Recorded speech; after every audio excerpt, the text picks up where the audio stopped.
The following broadcast is brought to you by Public House Media.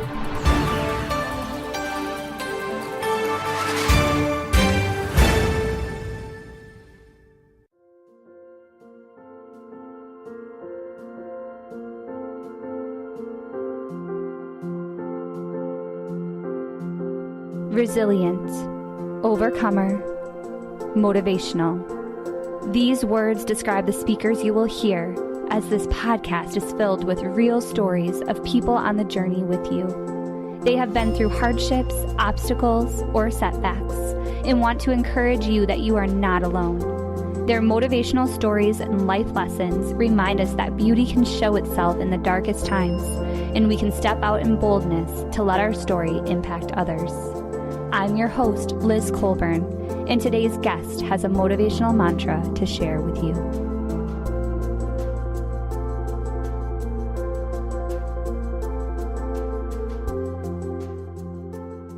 Progress over perfection.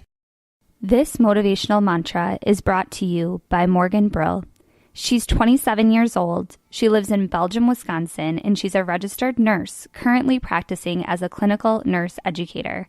In addition to her full-time profession, she's also a lifestyle coach with a mission to empower women to find health and happiness through fitness, nutrition, and mindset change.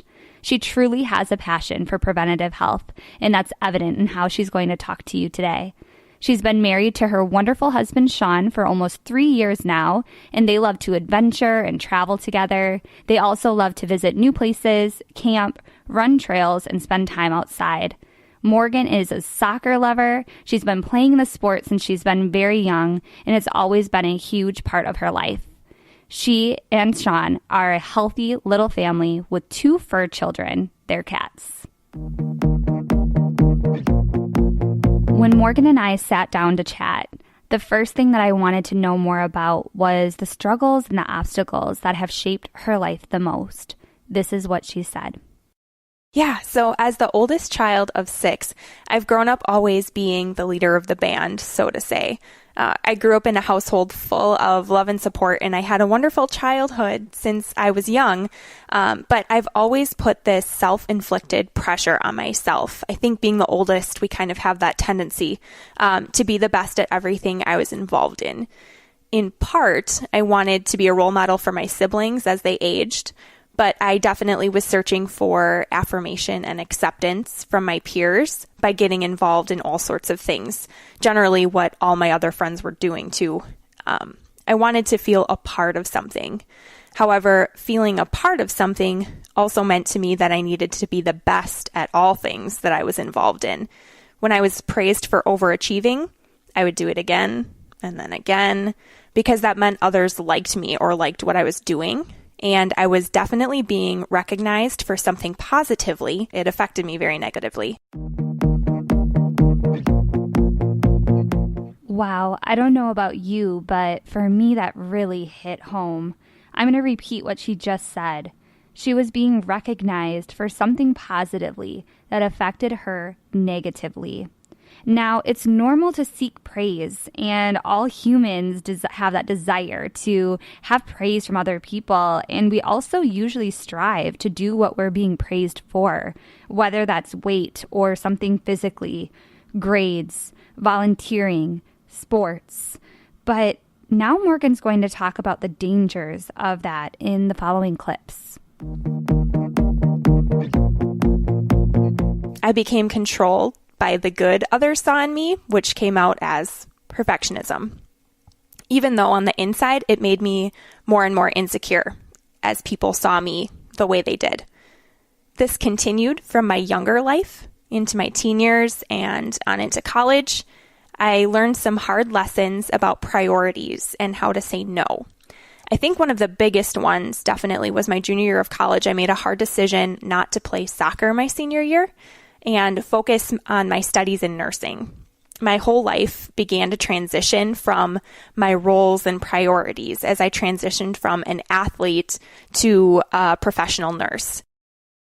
This is a journey for many people. She gave it a name, perfectionism. Now, anyone who has struggled knows that it begins somewhere and then it manifests in different ways throughout life. She decided here that she couldn't do it all, and she quit the one sport that meant the world to her to focus on her studies. But as we're about to see, this struggle also affected her too. I stopped being as active in my lifestyle. I was no longer part of a team. My group of friends changed a bit as I focused on my academic peers versus my athletic peers. My life got unhealthy, late night studying, eating food because I was bored, trying to stay awake studying, going out with friends on the weekends because the week was stressful and de-stressing that way. Water, what was that? Didn't have time to drink that or carry a water bottle. I gained weight, absolutely, after all of that, about 25 pounds to be exact. Has that ever happened to you? You make one change and your life just starts spiraling down, down, down. Well, what you're going to see with Morgan is it spirals down for a little while, and then it's like a ping pong effect, back and forth and back and forth, as she's trying to learn about herself and what truly matters. So shortly after I graduated school, I realized I'd gained this weight. During it all, I had no idea. And I became very self-conscious of that. I was a nurse and a former athlete. So how could I have become that way? So I drew a line in the sand and took care of that. Perfectionism takes care of those tendencies. You make a plan and you get it done. I downloaded a calorie counting app and I started to run because that's how I knew how to train. I did that a lot. And I found happiness in seeing how many calories I could have left over each day that I didn't use. I didn't eat the right things, and I didn't eat many things. My friends and I love to do things like go out for ice cream, especially Culver's. But after eating ice cream, I would go run, up to 5 miles to be able to offset the calories that I just ate. So after all of that, I noticed my clothes began to fit better and people noticed the change and started giving me more attention. Things like, Morgan, you're so skinny. Morgan, you're losing weight. You're looking great. And this only fed my drive to keep going in this vicious cycle. So I continued to use exercise as that tool to have the perfect body. There comes that perfectionism again, which was associated with weighing less and being skinny. There's that pendulum again, and it's swinging in the opposite direction, which is just as, if not more, dangerous. You see those perfectionist tendencies again. Striving for that praise, there's that again. But let me tell you that I've seen pictures of Morgan. I've seen her progress from overweight to underweight and back again, and Morgan's not alone. I want to stop right here and give you some statistics on how perfectionism can manifest in something like an eating disorder. Over 30 million people in the U.S. will suffer from some sort of eating disorder in their lifetime. The main ages, Morgan was right there. It's between 18 and 25 years old that most people suffer from an eating disorder. And also, this one shocked me. It is the number one killer of any mental illness that we have. So Morgan is struggling through how this perfectionism is manifesting in her life. But I love this part in her story because she talks about her supportive network of people that are going to swoop in and tell her some things that she needs to hear. Eventually, with the support of my friends and family, they began to notice that I was having these tendencies, and they would plant seeds that I was going too far with it. And they were really supportive, and this helped me work my way out of something so negative. Then Sean and I got engaged. That's the next part of this story. My wonderful husband. It was one of the best nights of my life. But again, then thinking of wedding and engagement and plans, that sent me into a spiral of my weight control again. I had to look perfect for my wedding day. So insert the previous story here of me in college, having those perfectionistic tendencies, losing the weight, being very controlling. Now it came out again at a second point in my life. I was small enough that on our honeymoon 2 months later, I gained back 10 pounds in 1 week. 10 pounds in 1 week because I wasn't exercising and I was eating all sorts of things I don't normally eat. And this is when I put my foot down. I was sick of making myself miserable to attain whatever perfect meant. My body wasn't having it. My mind wasn't having it. My relationships weren't having it. And I wasn't going to get there, and I needed to be okay with not getting there, and getting there being perfectionism. I was still struggling with my weight, my image, and self-love, no matter what the scale said to me or what the mirror looked like.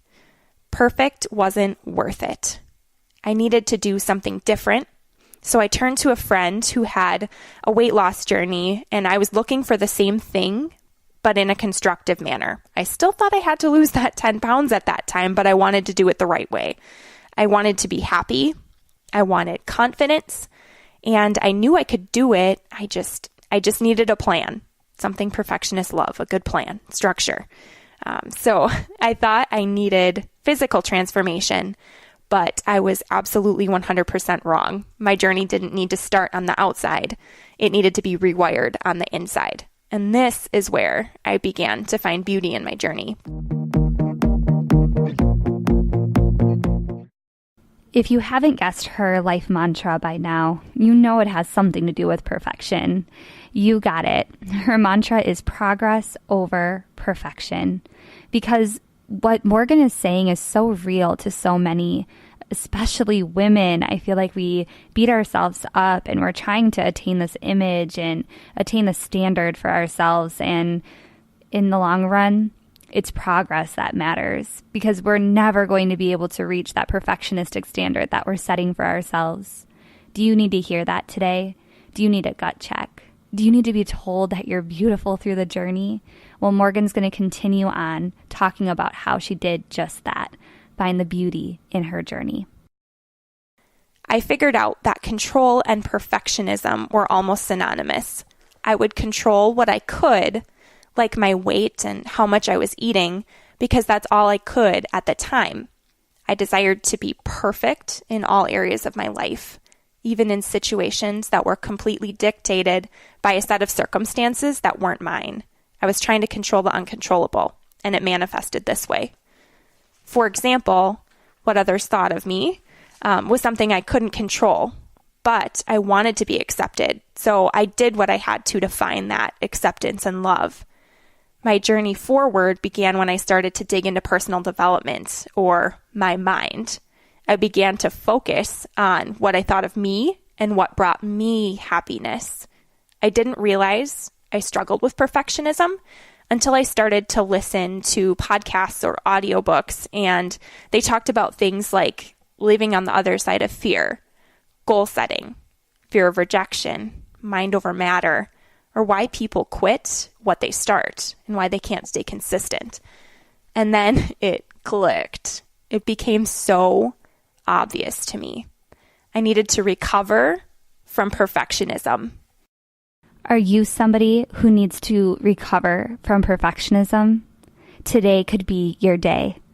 All you need to do is decide within yourself that today is the day that you can draw your line, just like Morgan did, and dig into what makes you happy, what fulfills you, and using tools that are out for you, like podcasts and personal development books and things to better your mind and better yourself. All you need to do is start with a decision like she did to help yourself recover from whatever's binding you. And with that inner change in my mind, my physical appearance began to change too, for the better. I didn't need to lose weight. The 10 pounds I gained needed to stay on and more. I started to smile again. I found strength, inner and outer. I was proud to gain weight because it was muscle, and I was okay with that. I grew into a leader. I found mental clarity, and I began allowing myself to dream. I deepened existing relationships and was able to identify who didn't bring value to my life. And I learned to seek God first and gave control to Him because I'm made in His name for my own unique purpose. Life got so good, and it stayed so good, and it keeps getting better. The thing I love most about Morgan is her heart. She has a heart for the things she's talking about, her own personal journey, why she wants you to know that she's in the trenches with you, and what she wants you to learn from her story. She has a heart to give back. She wants this to empower you. She wants this to strengthen you. And I can speak from experience that talking about this stuff makes somebody super brave. Being vulnerable, being willing to share your heart like this is such a beautiful thing. She has a hope. She believes that in sharing her story, it's going to help listeners evaluate what expectations they have for themselves and how their expectations can be used for the good and for something that brings beauty to them, something that brings strength to them, and something that helps them persevere. Here's what she has to say. I desire to help you understand that there is no such thing as failure and not being good enough. So go ahead and give yourself permission to relieve that pressure right now. When something doesn't work out, you learn from it. Give yourself grace and try again. Sometimes we need to learn 100 ways not to do something before we figure out the correct way to do it, and that's normal. You are normal. If you take nothing else from what I said, I urge you to start to understand this. It's that no one can attain perfection. Do you believe that? In closing, Morgan wants to remind you that it is okay to be perfectly imperfect. That means you are being true to you, you are being authentic and in tune with the desires of your own heart and soul. That is where you will begin to find progress. Thank you for joining me and my guest, Morgan Brill, for today's episode of Motivational Mantras. This show is presented by Public House Media, where all people have a voice. I'm so humbled that you tuned in to hear one of the many testimonies that will be shared on this podcast. I hope you are learning to find the beauty in your journey and continue tuning in so we can grow together each week. You can find both of my podcasts each week, Monday mornings for the show The Morning Uplift, and on Friday mornings for Motivational Mantras. Please feel free to contact me at lizcolburnbb@gmail.com. I love to hear from my listeners. May God watch over you throughout your weekend, and may your light shine for all to see.